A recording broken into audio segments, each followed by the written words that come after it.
Welcome to the Dr. Stacy Show, where we're talking all about faith, love, and wellness. I'm your host, Dr. Stacy, and I'm super excited to be kicking off my inaugural season.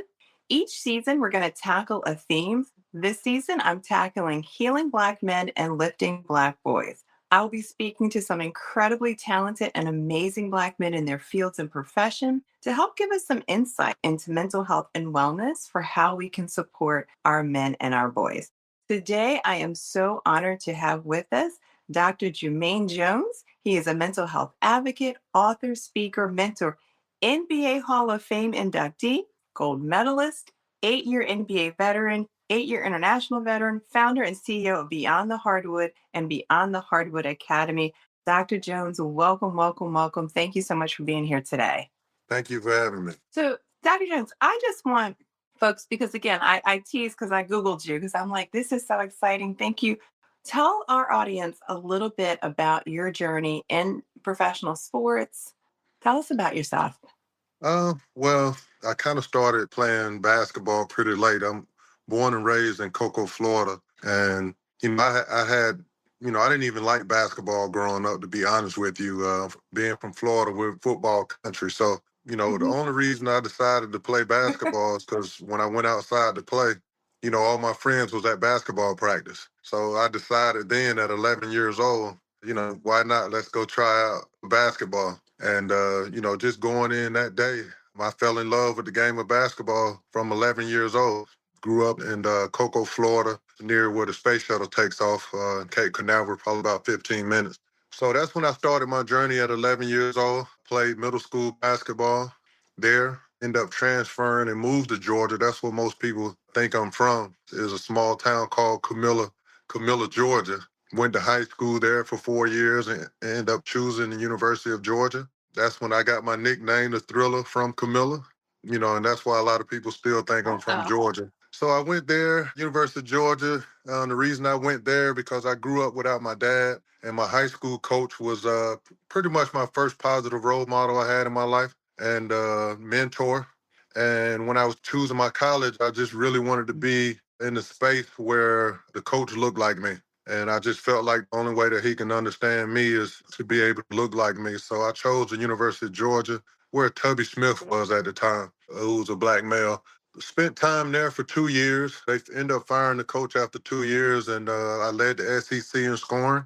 And, it was a time for me to make a decision. Scouts was reaching out, saying I was going to be a first-round lottery pick. And, I had no intentions on leaving school early. mhm. But then I met the coach, and, the coach said some things to me. He told me I'll be pumping gas in 10 years if I left school early. And I just always been that person that, always try to turn positive into negative. And anytime I heard anything negative, I wanted to prove it wrong. So, once he told me that, I already knew I was leaving Mhm. and left school, got drafted. I'm in the first round, 27th pick to the Philadelphia 76ers. So I spent my time there. 2 years with the Sixers. I was part of the last finals team. This upcoming season, it'd be 25 years since, I'm telling my age here now, it'll be 25 years since we made the NBA finals. That's all. And, after that, 6 months later, after getting drafted, hit the last shot of the millennium in 1999. So I was inducted to the Hall of Fame for hitting the last Mhm. shot. We played the last game in 1999. So they took my jersey, my shoes, my uniform, and put it in the Hall of Fame. So that's why I like to say I'm a Hall of Fame inductee. Didn't have a Hall of Fame career, but I'm happy to say I'm a part of Which made it in. it. That's So I'm gonna own that. So I ended up spending part eight of years in the history. NBA and spent 8 years overseas, and I retired in 2015. And, you just hit some really key things. And I love that you said it was important for you to find a coach that looked like you. Talk to us a little bit about what does that mean to an athlete when their coaches look like them? Well, for me, I just thought that I felt like me growing up without a dad, and me growing up in the neighborhood I grew up in, which was a lot of violence, drug dealing. The reason why I moved to Georgia because I witnessed a murder at 13 years old. So I figured, the only person that can understand a kid that's growing up in that type of environment, had to be someone that looked like me and would kind of understand me growing up without a dad and, Mhm. all of those kind of things. So for me, it was important to try to continue what I got from my high school coach in high school, which was that positive male role model that looked like me and cared about me, not only on the basketball court, but even off the basketball court, was important and really paved me to be able to thrive the way I thrive in sports. So I was looking for that in college. So that was important. Yeah, and one of the things we talk about college athletes, and I've worked with many athletes, whether at the amateur level, kids sports to NCAA, Division 1 sports. We don't really talk a lot about that pressure to be even a student athlete. What was that like for you in college, being a student athlete? It was tough, man. And, going back to my high school coach, he used to always tell me when I was playing in high school, he always said, like, Jumaine, listen, you need to really, really enjoy high school because it's the last time that you're going to really enjoy playing basketball. And he used to tell me that so often, and I could never understand why, Mhm.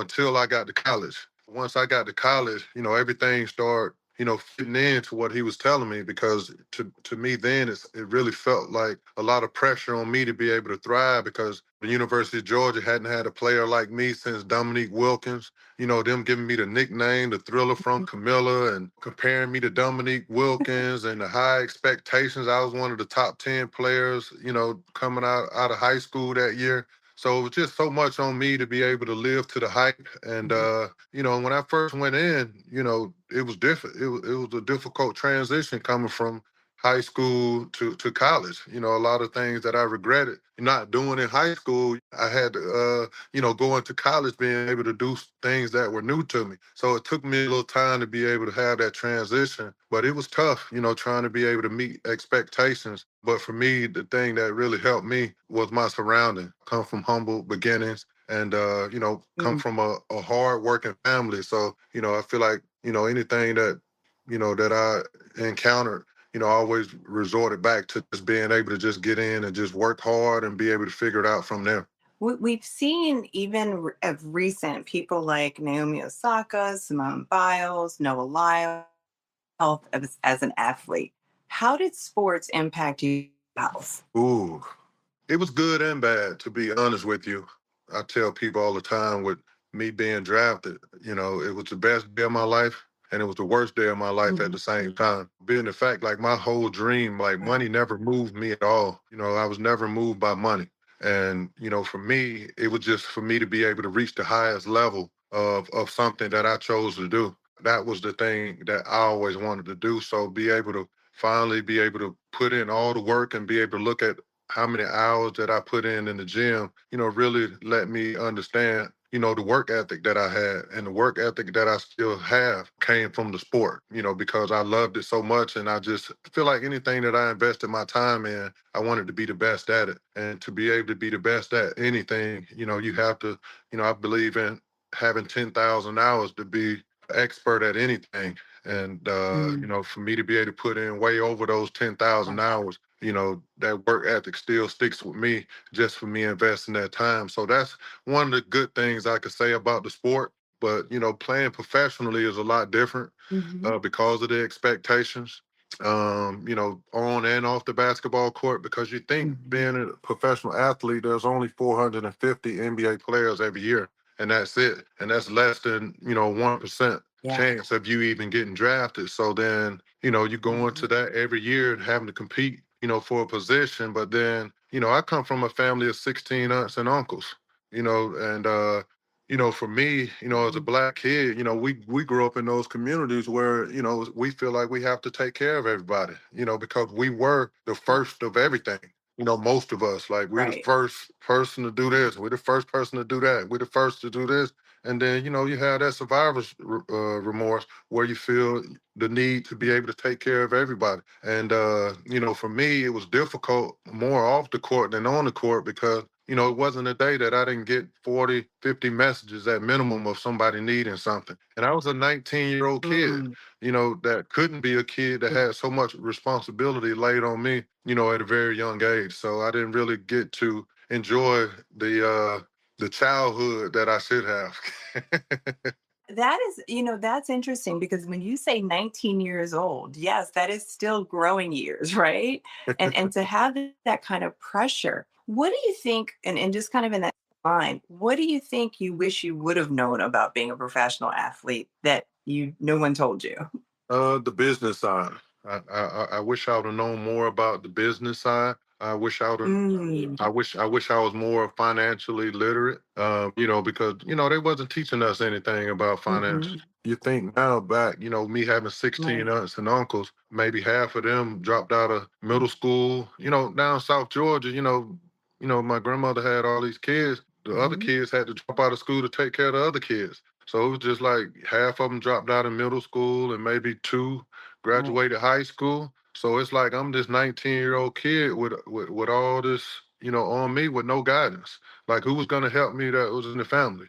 Being this 19-year-old kid. Hmm. So it was just a lot. So I wish I would have been Hmm. a more financially literate and just knew about the business side of basketball if I could Hmm. do it all over. Yeah, and that's so huge because, we see that all the time with professional athletes, especially from our communities, and that survivor piece, right? Like being the first and trying to help out, and at the same time, not being able to even sustain yourself because you're helping so many people. Tell me a little bit about life after sports. So you did NBA, then you did some international ball. What then happened after we got off the court? Well, I went through like a 3-year depression, where, the game of basketball is something I played my entire life, from 11 years old, all the way up until I retired at 36. And it was just like, I guess I could say that I used basketball as a coping skill pretty much because for 3 years, nobody knew where Jumaine Jones was. So I kind of went through that identity crisis, and the same thing that I think helped me get Mhm. to the NBA, which was my ego, was one of the things that really kept me from being able to Mm. get to a space, after basketball because of my ego that, I've done so much on my own to be able to get to a space that, it was hard for me to ask for help. And it's something that I wasn't familiar with. So, for 3 years, I went through this 3-year depression. I was at home. Nobody knew where I was. And every single day, that I had to think about what I was going to do, I started drinking. I went through this drinking thing before I knew it, man. It was 3 years had passed me by, and I started losing everything that I set out to do. I wanted to be the best husband. I wanted to be the best friend. Everything that I wanted to be the best at, I wasn't being that, because the game of basketball wasn't there. So I ended up going to finally build up the courage to be able to ask for help. And, I found out a whole lot about myself going to therapy. And I think that was like one of the most important things for me Mm. to be able to go there and identify who Jermaine Jones was. And, to figure that out and find out that I used basketball as a coping skill to a lot of childhood trauma that I had experienced that I had no clue that, it was trauma. And the hard work that I did to be able to put Mhm. in, to be able to be part of a 1% of the NBA, that's the same kind of work that I put in to be able to fix myself to get to a space where I understood who I was, what my triggers were, why they were that way. Just growing up in that trauma so long, it's almost like you thought it was normal. And going to therapy helped me identify that those things wasn't Mhm. normal. I found out a lot about myself. And I always say, once you know who you are, it's easy to fix things that you don't like. Absolutely. And I love that you said even the idea of using basketball to heal trauma, because I have heard that from students and kids that I work with in my space. Like one teenager, he told me when he's on that court, that no one's telling him what to do. Like he is in his zone. It is the most peaceful place being out on that court. And as a therapist, I always tease people because I love basketball. That's like one of my favorite sports. So I have a basketball hoop in my office, and the boys and girls are always playing basketball and talking. But there's such a healing part about sports that it does mask for a really long time what we are dealing with oftentimes. And who you become is that athlete. And then when you're off the court and you're no longer the thriller from Camilla, then it's like, then what? And I love that you said mental health, because we're not talking enough about how mental health therapy and treatment, especially for males, can be the thing that helps us get through. Tell me then, once you've done mental health treatment and then you started doing something else. Tell me a little bit about your academy, the book you have, the journal. Tell us a little bit about all of that. So what happened was After the 3 years, man, I don't know, man. I think this person was like heaven sent, to be honest with you, because I got this phone call and they was like, "Hey, Jumaine, the NBA is having a transitioning program to be able to help, athletes transition out of sport." And of course, I'm like, "Oh yeah, what is that gonna do for me?" Like, my ego just think I can figure it out. Mhm. And they was like, "Well, they're paying people like 40,000 a month. I mean, 40,000 for the 3 months of going through this transition program." And I said, "Well, sign me up for that." So, so once I, Right. that was probably It's so. me too. So that was probably like one of the best things that happened to me, to go through that transitioning program, because it gave me the opportunity to be able to see the business side of basketball, and end up running into a former Mm, teammate of mine by the name of Vin Baker. And I asked him how was his transition, and he was like, "Man, my transition was tough." He was like, I said, "Well, how did you get through it?" And he said, "Well, Jermaine, one of the things I had to understand is that, do you know how hard we work to be able to be a part of a less than 1%?" And I was like, "Absolutely." And he said, "Man, that's in us." He said, "We just got to find mm, somewhere else to alter it." And that just like mm. flipped the switch for me right away, because, one of the things that I was, so passionate about was giving. That was like, my heart was so big, and I always wanted to give back, and I Mm, always wanted to help people. And I was, asking myself, like, what can I do? And I knew I didn't want to be a coach. So I was like, what can I do to be able to touch as many lives as a mm, basketball coach? So that's when I thought, all the things that I've experienced, being a 19-year-old, coming into, a lot of money, being this person that went through a lot of mental health issues and going to counseling and all that. So that's when I built my organization called Beyond the Hardwood, where I can get the opportunity. Now I help a lot of professional athletes transition out of sport. It's one of the things I do. I travel all over the world speaking on mental wellness and sports. I do camps where I use my status as a professional athlete to get the kids in, to be able to talk about things that's way more important than the game of basketball.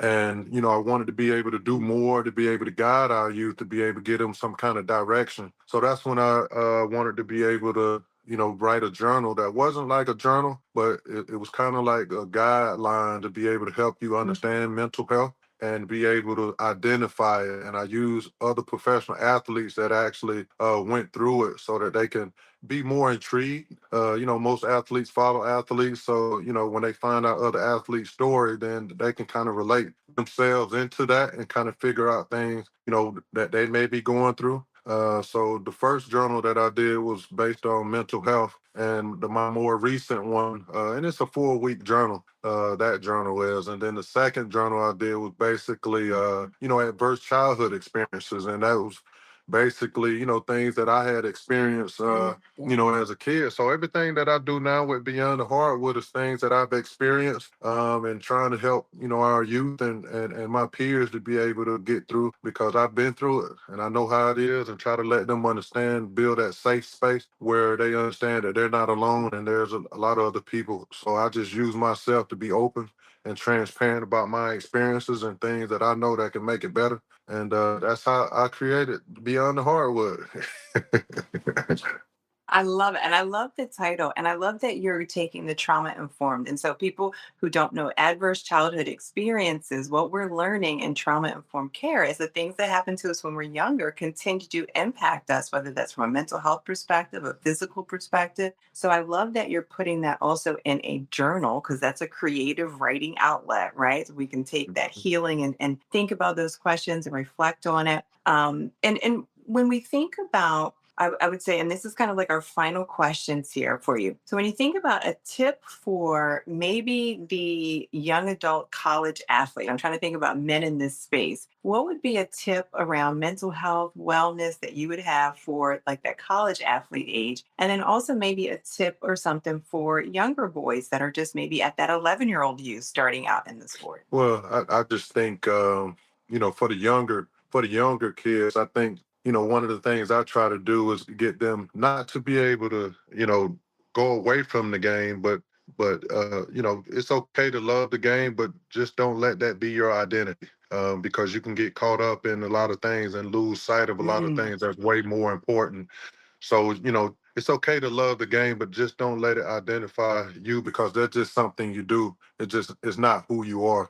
And just be important to be able to know who you are. And if you get into that sport, it really help you a lot going forward. And be able to use the game and don't let the game use you. If you're just getting in. And for kids that are in college, I think that's a space and that age is where you really need to identify who you are, figure out who's important that's in your circle, because you're gonna need those people to be able to be open and transparent. Find somebody that you trust, that has positive input on life, no matter who it is. It can be, I do recommend going to counseling, no matter who you are. I think anybody, when you talk about mental health, I think everybody experiences it. I don't care what death, if it's a lot or it's a small. I think everybody goes through that. So I would always suggest anybody that's in college to be able to just go in and just be able to be open and transparent about things that you may have experienced, and go out even to talk about and listen to mental health, because I have a lot of events where the first time I did it, I think it was right during the pandemic. I did a an event that was called mental health awareness in basketball and entertainment. And I was really open and transparent about things I experienced, and that's what really got me locked in to continue to do it, because it was so many of my peers that came in that was in tears, was like, brother, I can't believe you was up there speaking of all that. Like, man, I'm going through that right now. And to just be able to go through things, because it's always going to be someone that says a story that you can relate to, and really have you think. Because even my friends that I had come down to Atlanta from Philly was like, brother, you really inspired me and made me even think about things I may have experienced where, like, I really need to start going to counseling about. So, just be open to it. I know as men, especially black men, it only shows your strength if you be able to go in and try to fix yourself early rather than late. Because, right now, we're at the highest point where, our youth is committing suicide. So I think it's just better to be able to go figure those things out and just understand that it's more helpful to you, and it shows how much courage and strength you have, rather than, people looking at like, oh, he's crazy, he's going to counseling. So, I just try to make that space and put my story out there to let people understand what counseling done for me. So just be open is what I would advise the college kids to do.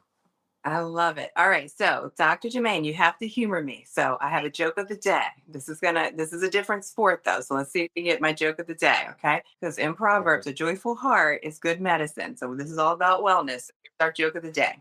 All right. Why did the skier bring wipes? Ooh, why did the skier bring wipes? That's a good question. Why did the skier bring wipes? To wipe his sleds, to may be able to go down faster, I guess. That's a good one. Actually, that's a good one. Okay. So, the answer is because he didn't want to wipe out. So before I let you go, I would love for you to share how can people stay in touch with you? How can athletes connect with you? Maybe people who want you to speak, how do they get in touch with you? Give all your handles and all the good stuff so people can reach out to you. Well, I'm on Instagram, underscore beyond the hardwood. You can keep up with a lot of things that I'm doing out in the community. I'm beyond the hardwood on Facebook. I also have my personal page. I am Dr. Jumaine Jones. I post a lot of things on there that I do day to day. You also can go on to my website, which is beyondthehardwood.org. And right now I'm in a position where I'm trying to be the president of the Philadelphia chapter for the Retired Players Association. So I'll be doing a lot more in the community, and I think it's like 18 of us former NBA players that lives in the Philadelphia area. So I'll be the person that's leading that, be able to get more of us out in the community, be able to talk more about that. So keep your eyes open for that as well.